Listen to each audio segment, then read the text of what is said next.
দীর্ঘ ৪ মাস পর দেশে ফিরেছেন বিএনপি চেয়ারপারসন খালেদা জিয়া। সকাল 10টা 40 তাকে বহনকারী কাতারের আমিরের বিশেষ বিমানটি রাজধানীর হজরত শাহজালাল আন্তর্জাতিক বিমানবন্দরে অবতরণ করে। একই ফ্লাইটে খালেদা জিয়ার সঙ্গে দেশে ফিরেছেন দুই পুত্রবধূ জোবাইদা রহমান ও সৈয়দা শর্মিলা রহমান। এদিকে সাবেক এই প্রধানমন্ত্রীকে স্বাগত জানাতে সকাল থেকেই বিমানবন্দর সড়ক থেকে গুলশান পর্যন্ত নেতাকর্মীদের ঢল নামে। আতিকুর রহমান তিতাসের রিপোর্ট। দীর্ঘ ৪ মাস পর চিকিৎসা শেষে লন্ডন থেকে দেশে ফিরেছেন বিএনপি চেয়ারপারসন খালেদা জিয়া। সকাল 10টা 40 তাকে বহনকারী কাতারের আমিরের বিশেষ এয়ার অ্যাম্বুলেন্স রাজধানীর হজরত শাহজালাল আন্তর্জাতিক বিমানবন্দরে অবতরণ করে। একই ফ্লাইটে খালেদা জিয়ার সঙ্গে দেশে ফিরেছেন দুই পুত্রবধূ জোবাইদা রহমান ও শর্মিলা রহমান। বিমানবন্দরে বেগম জিয়াকে অভ্যর্থনা জানান দলের শীর্ষস্থানীয় নেতারা। বেগম খালেদা জিয়ার এই দেশে ফেরায় গণতন্ত্র উত্তরণের পথ সহজ হবে বলে জানান বিএনপি মহাসচিব মির্জা ফখরুল ইসলাম আলমগীর। এটা আমাদের জন্য, জাতির জন্য আজকে আনন্দের দিন এবং আমরা আজকে গণতন্ত্রের উত্তরণের যে সময়টুকু, এই সময়ে তার উপস্থিতি আমাদের দেশের জন্য, জনগণের জন্য একটা অত্যন্ত উল্লেখযোগ্য দিক। আমরা মনে করি যে বেগম খালেদা জিয়ার এই উপস্থিতি, তার দেশে ফিরে আসা, এটা আমাদের গণতন্ত্রের উত্তরণের পথকে আরো সহজ করবে এবং দেশকে একটা সঠিক বৈষম্যহীন একটা পরিস্থিতির দিকে নিয়ে যেতে সহযোগিতা করবে। আনুষ্ঠানিকতা শেষে বেলা 11টা 20 নেতাকর্মীদের বাঁধ ভাঙা উচ্ছ্বাসের মধ্য দিয়ে বিমানবন্দর থেকে গুলশানের বাসভবন ফিরোজার উদ্দেশ্যে রওনা হন বেগম খালেদা জিয়া। নিজের দীর্ঘদিনের নিশান পেট্রোল গাড়ির সামনের সিটে বসেন বেগম জিয়া, আর তার পেছনে বসেন দুই পুত্রবধূ। এদিকে সকাল থেকেই হাজার হাজার নেতাকর্মী বিএনপি চেয়ারপারসনকে স্বাগত জানাতে বিমানবন্দরে জড়ো হন।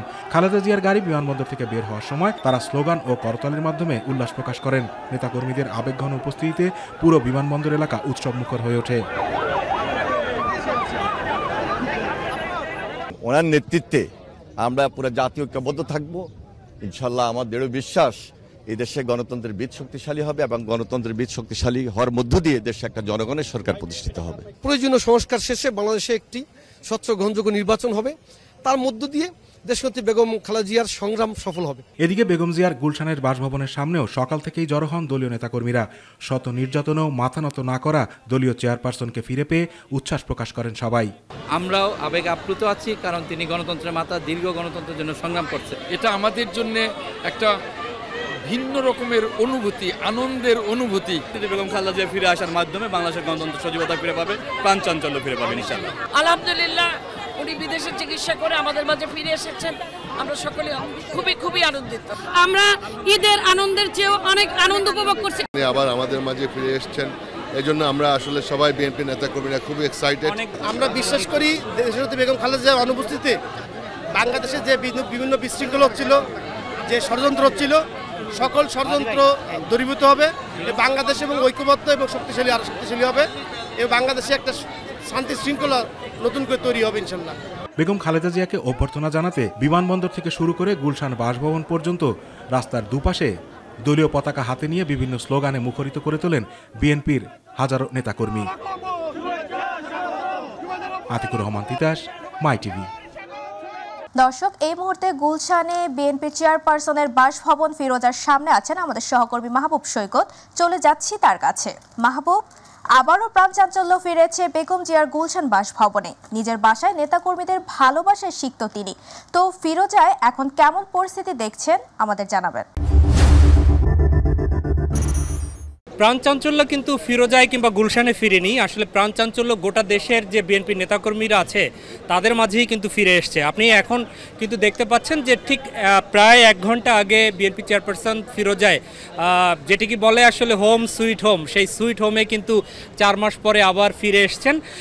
এর মাধ্যমে কিন্তু শুধু ঢাকা মহানগরীর নেতাকর্মী তা না, সারা দেশের যারা বিএনপি প্রেমিক, জিয়া প্রেমিক কিংবা খালেদা জিয়া প্রেমিক, তারেক রহমান প্রেমিক আছে, তার সেই নেতাকর্মীদের যে এবং উৎসুক জনতা, তারা কিন্তু এখানে এসে ভিড় করেছিল এবং এখনও কিন্তু রয়েছে।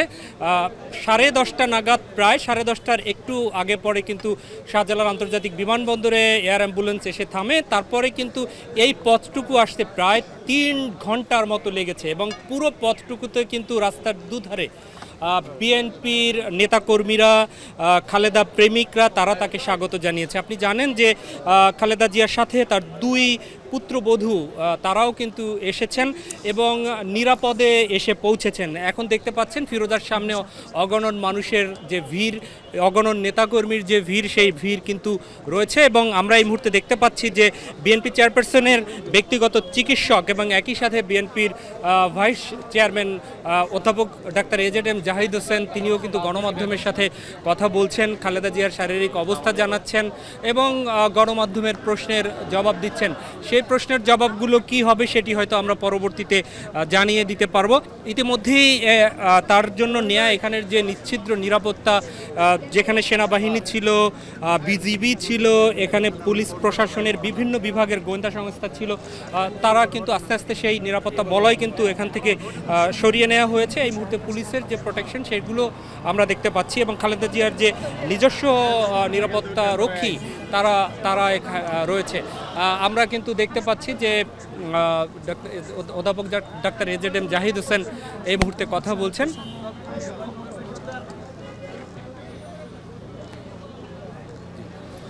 আমরা অধ্যাপক ডাক্তার এজেড এম জাহিদ হোসেনের যে ব্রিফিং রয়েছে সেটি হয়তো পরবর্তীতে আমরা যারা রয়েছেন আমাদের দর্শক তিনি কি বলেছেন সেটি বিস্তারিত তুলে ধরবো। তবে তার শারীরিক অবস্থা এখন আগের থেকে ভালো এবং ফিরোজায় থেকেই কিন্তু তিনি চিকিৎসা নেবেন, এটি কিন্তু তিনি বলেছেন। আমাদের আপনারা দেখতে পাচ্ছেন যে এখনও একদম গুলশানের যে বিএনপি চেয়ারপারসনের বাসভবনের সামনের আশেপাশের যে সড়ক, সেই সড়কেও কিন্তু নেতাকর্মীদের যে উৎসুক নেতাকর্মী, সেই নেতাকর্মীরা এখনও অবস্থান করছেন। আসলে যারা বিভিন্ন সড়কে অবস্থান করছিলেন, সেই অবস্থানকারী যারা নেতাকর্মী রয়েছে, সেই নেতাকর্মীরা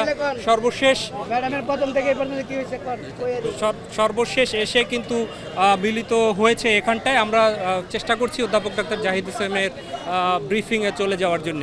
শহীদ রাষ্ট্রপতি জিয়াউর রহমানের শাহাদাত বরণের পরে বিএনপি ঘুরে দাঁড়িয়েছে, আবার 1-11 করে বিএনপিকে নেতৃত্ব শূন্য করার চেষ্টা করা হয়েছিল, তারেক রহমানের কোমর ভেঙে দেওয়া হয়েছিল, কিন্তু আল্লাহর কি অশেষ মেহেরবানি, তারেক রহমান আজকে আলহামদুলিল্লাহ আপনাদের দোয়ায় বিদেশের চিকিৎসায় অনেকটা সুস্থ।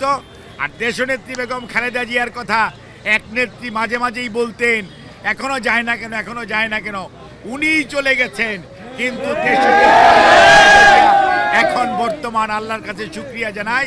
কাজেই মনে রাখবেন, যখনই প্রয়োজন, জাতির প্রয়োজনে বেগম খালেদা জিয়া নেতৃত্ব দিবেন, আর আমাদের নেতা জনাব তারেক রহমানের যে নেতৃত্ব ইনশাল্লাহ আরও সুদৃঢ় হবে।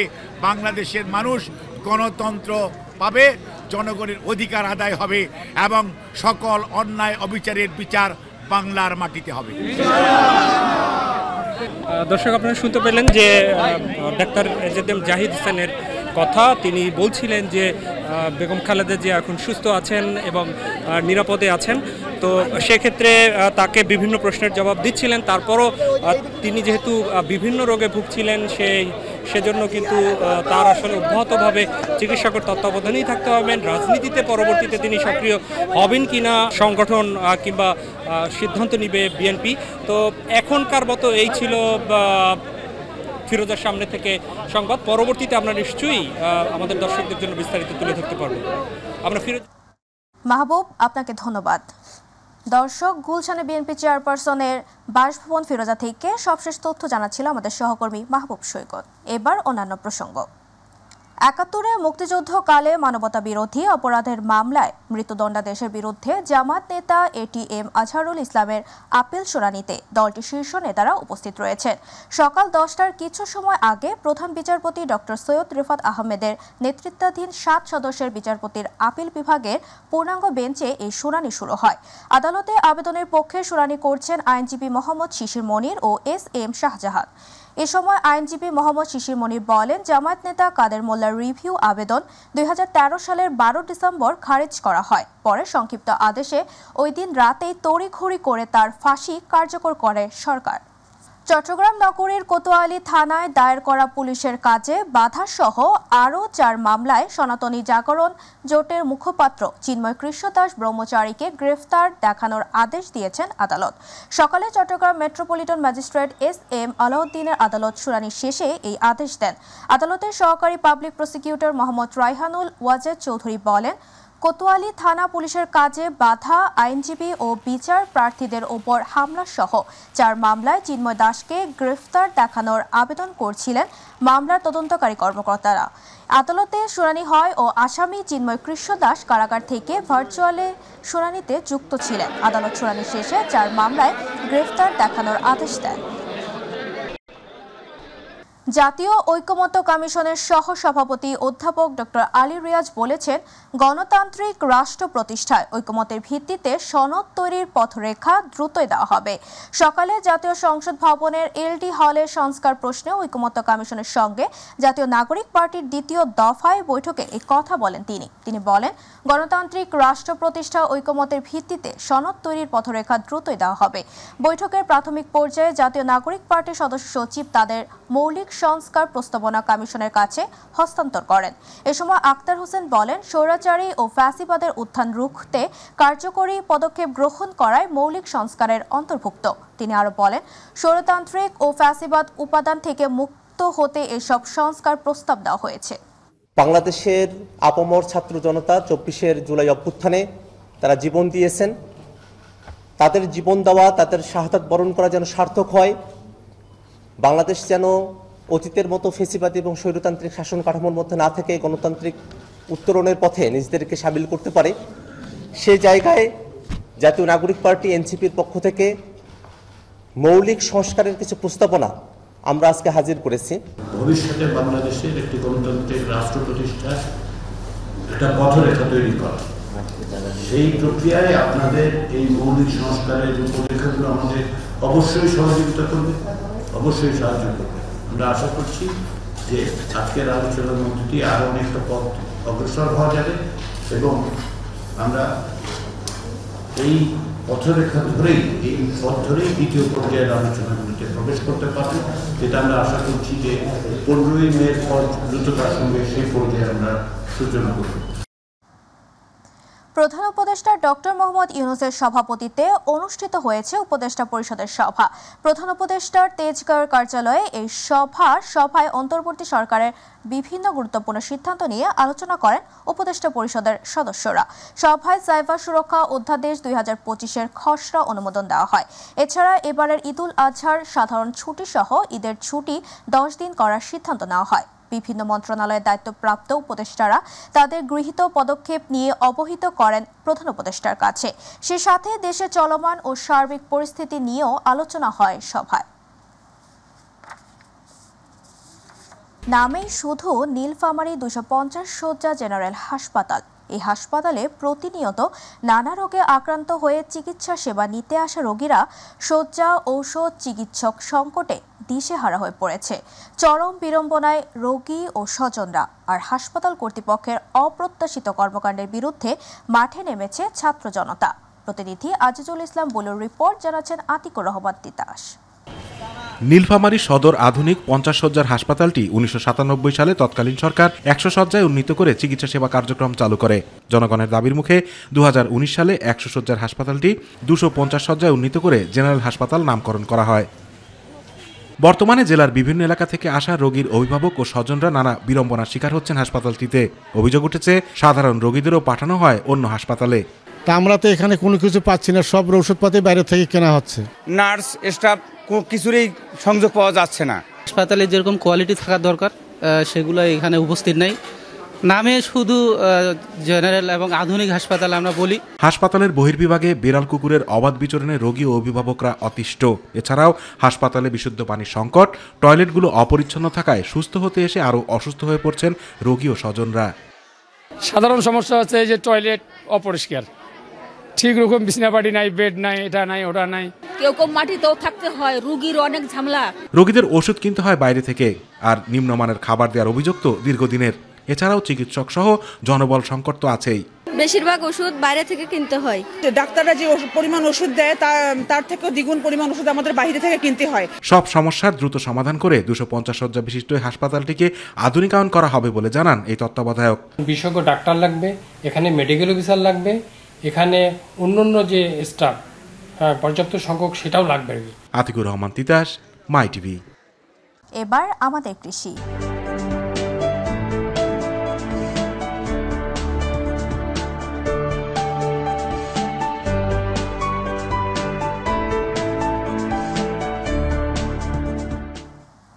এই মৌসুমে আবহাওয়া অনুকূলে থাকায় এবং সময় মতো বীজ ও সার পাওয়ায় গাজীপুরের কালিয়াকৈরে বোরো ধানের লক্ষ্যমাত্রা ছাড়িয়ে গেছে।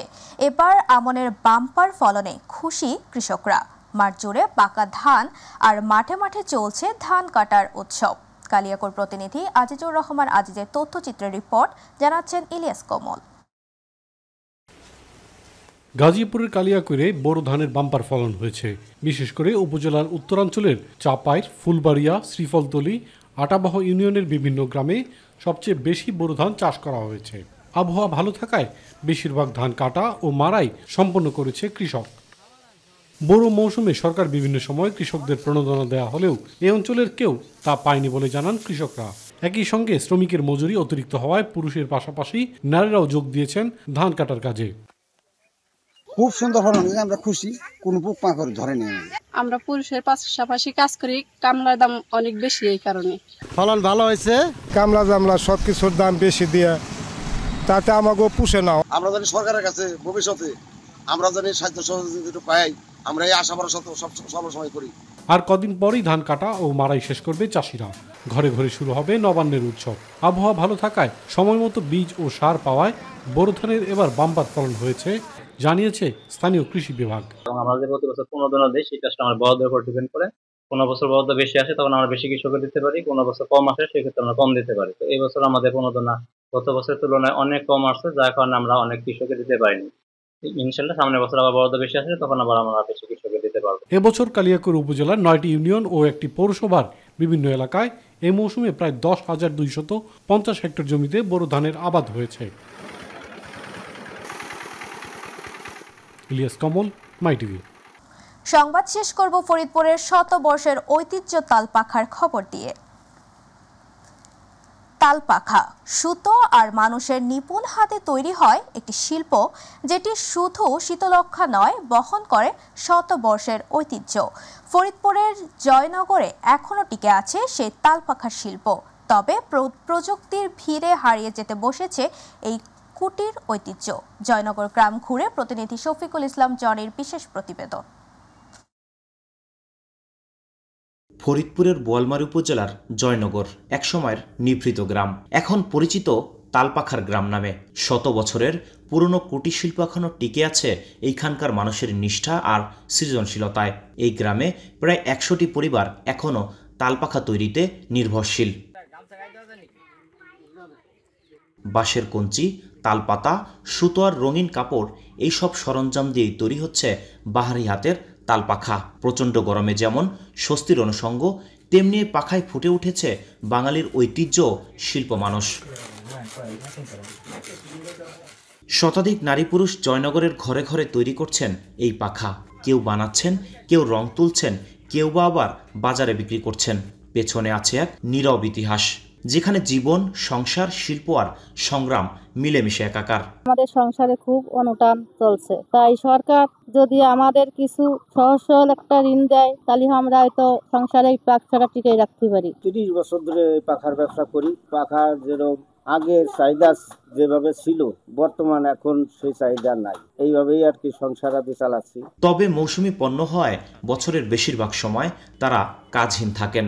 তালপাখার আগের মতন চাহিদা নেই। তবে এই শিল্পকে বাঁচিয়ে রাখতে সরকারি সহায়তার দাবি কারিগরদের। এতদিন তো আমরা যা টুকটাক করে পাখার ব্যবসা করে এত দূর যতটুকু ভালো করার দরকার ততটুকু করেছি আমরা। এখন তার করতে পারতেছি না, কারণ এখন পাখার চাহিদা নাই, দামও কম। এর আগের বছর হয়েছিল 7,000 8,000 পর্যন্ত বিক্রি করছিল সব। এবার এই যে সেরকম চাহিদা নাই। তো দুদিন একটু ভালোই চলছে, এখন আবার এই দাম, পাহাড় দামই নেই। তাহলে এরা কিভাবে চলবি? পাতাটা কিনা, কিষেন পাতায় খাটানো, তার দামই ওঠে না। বিপুল সম্ভাবনা থাকা সত্ত্বেও মূলধন, বাজার এবং আধুনিক প্রযুক্তির অভাবে এই শিল্প এগোতে পারছে না। তবে এই সংকটের মুহূর্তে আশার বাণী শোনালেন উপজেলা প্রশাসনের প্রধান। আমরা ওনাদের জন্য একটা প্রশিক্ষণের ব্যবস্থা করব। আমরা প্রশিক্ষণ দিতে পারলে আমাদের জন্য ঋণ দানটা সহজ হয়। আমাদের যে বন্ধন অফিসার বলেছেন যে আমরা একটু প্রশিক্ষণ দিয়ে আমরা ঋণ দান করবো। আমরা এডিপির আওতায় আমরা অলরেডি একটা প্রজেক্ট নিয়ে গত মাসে আমরা রেজুলেশনে পাশও করেছি যে আমরা ওদেরকে প্রশিক্ষণ দিব আমাদের বার্ষিক উন্নয়ন প্রকল্পের আওতায়। তালপাতার পাখা আজ জয়নগরের স্বপ্নের প্রতীক। প্রশিক্ষণ ও সহায়তা পেলে পৌঁছাতে পারে বিশ্ববাজারেও। শফিকুল ইসলাম জনি, মাই টিভি, ফরিদপুর।